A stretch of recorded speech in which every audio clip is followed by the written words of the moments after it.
Praise the Lord. கர்த்தர் மகிமைப்படட்டும். இந்த புதிய நாளிலே புதிய ஒரு லோகோஸ் வார்த்தையின் மூலமாய் உங்களை சந்திப்பதிலே மிகுந்த மகிழ்ச்சி அடைகிறோம்.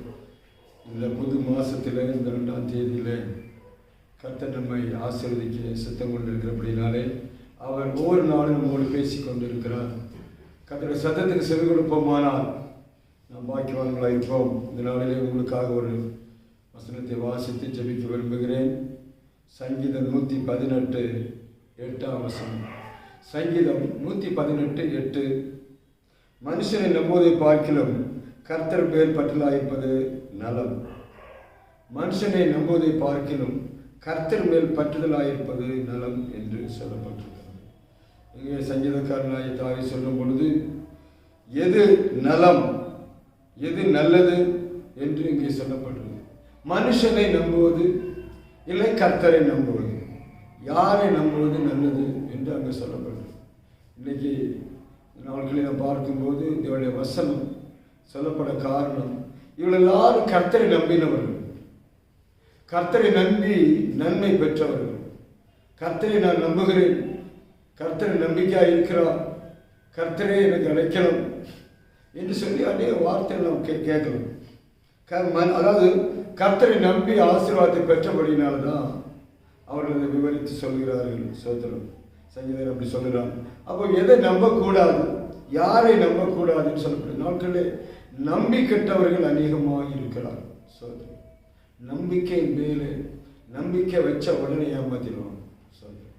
இதுதான் இந்த உலகத்தில். அதனால தான் அங்கே சொல்லப்பட்டிருக்கிறது, மனுஷனை நம்புவதை பார்க்கணும், நாசியில் சுவாசம் உள்ள மனுஷனை நம்பக்கூடாது என்று சொல்லப்பட்டிருக்கு. அப்போ யார் நம்பலாம்? நாசியில் சுவாசமே இல்லாதவன் நம்பலாம். அதாவது செத்து போன பணத்தை நம்பலாம், அது அசையாது, ஒன்றும் பண்ணாது. ஆனால் நாசியில் சுவாசம் இருக்குமானால் அவனை நம்ப வேண்டாம் என்று சொல்லப்பட்டிருக்கு. நாட்களே அருமையானவர்களே, அனுபவமான வார்த்தைகள் இங்கே சொல்லப்பட்டிருக்கிறது. காரணம், கர்த்தரை நம்புறதுனால வரும் நன்மையும் மனுஷனை நம்புறதுனால வரும் தீமையும் அவர்கள் அனுபவித்தவர்கள். இந்த நாட்களில் அருமையானவர்களே, யாரை நாம் நம்பிக்கொண்டிருக்கிறோம், அதான் முக்கியமான விஷயம். யாரை நம்புகிறோம்? இன்றைக்கி யாராவது ஆசை பார்த்து சொல்லிடுவாங்க, உங்களுக்கு நான் அப்படி செய்வேன், இப்படி செய்வேன், அதை செய்வேன். மனுஷன் நம்பிக்கைக்கு நம்புவான், எல்லாத்தையும் நம்புவான். வெளுத்ததெல்லாம் பால் அப்படின்னு நம்புவான். சோதரம். வெள்ளை இருக்கிறதெல்லாம் பாலாக இருக்கும்னு நினச்சிக்குவாங்க. ஆனால் வெள்ளை இருக்கிறது நிறைய பாய்சன் கூட இருக்குது. சோதரம். ஆனால் அப்படின்னாலே அருமையான மனுஷனை நம்பி சில வாழ்க்கையை முடித்து கொண்டவர்கள், மனுஷனை நம்பி ஏமாந்து நடுரோட்டுக்கு வந்தவர்கள் எத்தனையோ பேர் இருக்காங்க. வாழ்க்கையில் கூட அனுபவம் நிறைய இருக்கும். அருமையானவர்களே, மறுபடியும் அவர்களை தான் நம்புவோம். பாருங்க, மறுபடியும் அந்த அந்த மனுஷனையே நம்புவோம்.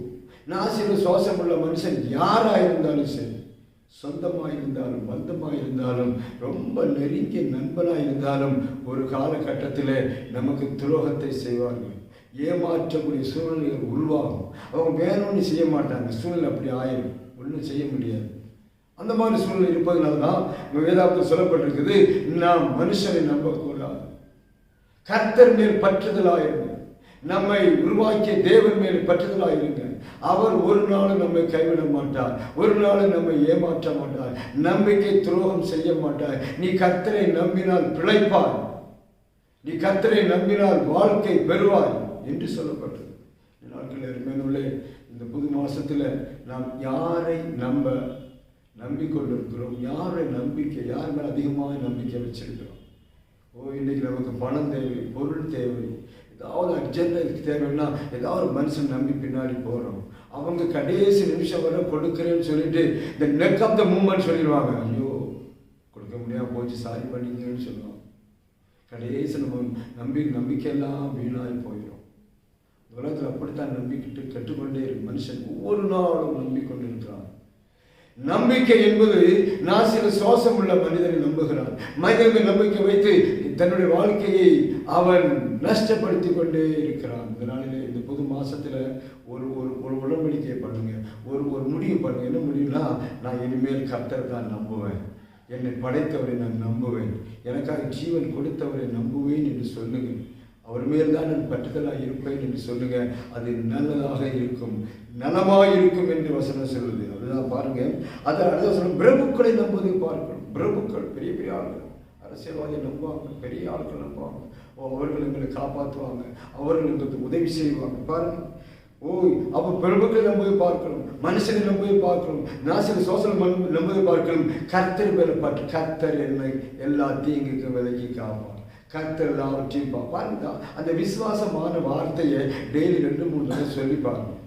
கர்த்தர் எனக்கு எல்லாவற்றையும் கொடுப்பார், கர்த்தர் நாள் முழுவதும் நடத்துவார், கர்த்தர் இன்றைக்கு என்னை போக்கையும் வரத்தையும் பாதுகாப்பார், எனக்கு ஆசீர்வாதத்தை கொடுப்பார் என்று சொல்லி பாருங்க.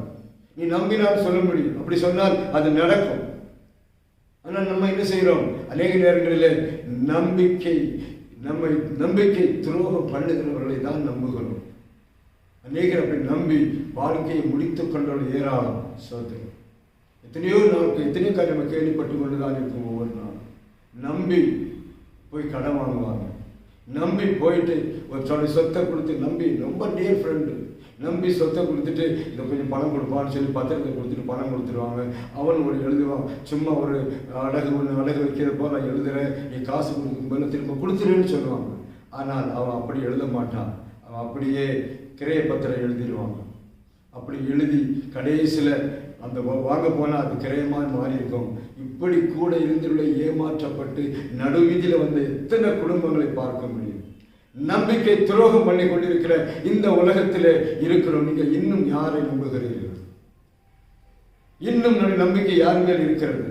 இந்த உலகத்தில் மனிதர் மேல் இருக்கிறதா, இல்லை கர்த்தர் மேல் இருக்கிற? கர்த்தர் மேல் பற்றுதலாக இருப்பது நலம். உங்கள் பற்றுதல் கர்த்தர் மேல். அவர் உங்களை ஒரு நாளும் கைவிட மாட்டார். உங்களை நீங்கள் நம்பினீங்கன்னா அவர் உங்களுக்கு செய்கிற அதிசயம் ஆயிரக்கணக்கில் பண்ணுவார்.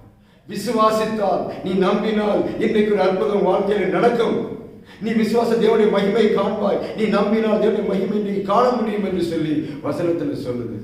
அருமையானவர்களே, நாசில சுவாசமுடன் நம்பி ஏமாந்து போனது போதும். இனிமேல் உங்கள் வாழ்க்கையை திருப்பத்தை உண்டாக்கட்டும். ஒரு ஆசீர்வாதத்தை கொடுக்கிற தேவனை நம்பு. இந்த உலகத்தை படைத்த சர்வ வல்லமையுள்ளவரை நம்பு. அவர் எல்லாவற்றையும் செய்ய வல்லவர். அவர் சொல்றார், அவர் சொல்லி நடக்காத காரியம் ஒன்றுமில்லை. அவர் சொல்ல ஆகும், அவர் கட்டளையிட நிற்கும் என்று சொல்லுது. இன்னைக்கு உங்க வாழ்க்கையில் என்ன ஆபத்து இருக்கிறதா? பிரச்சனையா? எந்த கண்ணீர் கவலையுமா இருக்கிறீர்களா? நோயா? ஒரே பிரச்சனையா? அது என்னால் தாங்கவே முடியல, என் வாழ்க்கையில் எல்லாம் நஷ்டம் கஷ்டமா இருக்கு, என் வாழ்க்கை சீக்கிரம் முடிய போது, நான் ஏன் வாழவேன் நினைக்கிறீர்களா? அருமையான பிள்ளைகளை இந்த கால வேளையில் சொல்லுங்க, நான் நம்மை நம்புகிறேன், என்னை அழைத்தவர் படைத்தவரை நம்புகிறேன் என்று சொல்லி பாருங்க. பற்றவர் மேல் வச்சு பாருங்க. உங்க வாழ்க்கை இன்னைக்கு காலையில ஒரு தலைகீழ் வாழ்க்கையை கர்த்தர் கொடுப்பார். ஒப்பு கொடுப்பீங்களா? அவரை நம்புவீங்களா? இல்லை மனுஷன் நம்புறீங்களா? மனுஷன் நம்பது ஏமாந்தது போதும். இனி கர்த்தரை நம்புங்க. கர்த்தர் உங்களுக்கு அற்புதம் செய்ய நான் உங்களுக்கு ஆட்சேபிக்கிறேன். பரலோகத்தின் பிதாவே, இந்த நாளிலே இந்த காலை வேளை இந்த பிள்ளைகளுடைய வாழ்க்கையிலே ஒரு அற்புதத்தை செய்ய இவருடைய நம்பிக்கை உண்மையில் இருக்கும்படி நாங்கள் செபிக்கிறோம் ஐயா. உலகத்தின் நண்பர்களை, சொந்தங்களை, பந்தங்களை, உற்றார் உறவை நம்பி ஏமாந்து இன்றைக்கு ஆண்டவரே தன்னை மாய்த்துக் கொள்ள வேண்டும் என்று நினைக்கிற மக்களுக்கு ஆட்சேபிக்கிறேன். கர்த்தாவே, அவரை தொட்டு ஆசீர்வதித்துக் கொண்டு வரும். இன்னும் உண்மையில் நம்பிக்கை வைக்கட்டும். கடைசி நிமிஷமாக இருந்தாலும் உண்மை நம்பர்கள் செழிப்பாலும் சொல்லப்பட்ட வசனத்தின்படி ஆசீர்வதிக்க ஒப்புக் கொடுக்கிறோம். நாமத்தை மையப்படும் இயேசு நாமத்தில் ஜெபிக்கிறோம் பிதா. கர்த்தர் உங்களை எல்லாரையும் ஆசீர்வதிப்பாராக. ஒரு நம்பிக்கை இன்னைக்கு யார் மேல் இருக்குன்னு சொல்லுங்க. கர்த்தர் மேல் வைத்தால் நீங்கள் ஒரு நாள் கைவிடப்பட மாட்டீர்கள். கர்த்தர் உங்களை தூக்கி நிறுத்துவார். இன்னும் ஒரு லோக சுவாயத்தின் மூலமாய் உங்களை சந்திக்கும் வரையில் கர்த்தர் எல்லாரையும் ஆசீர்வதிப்பாராக.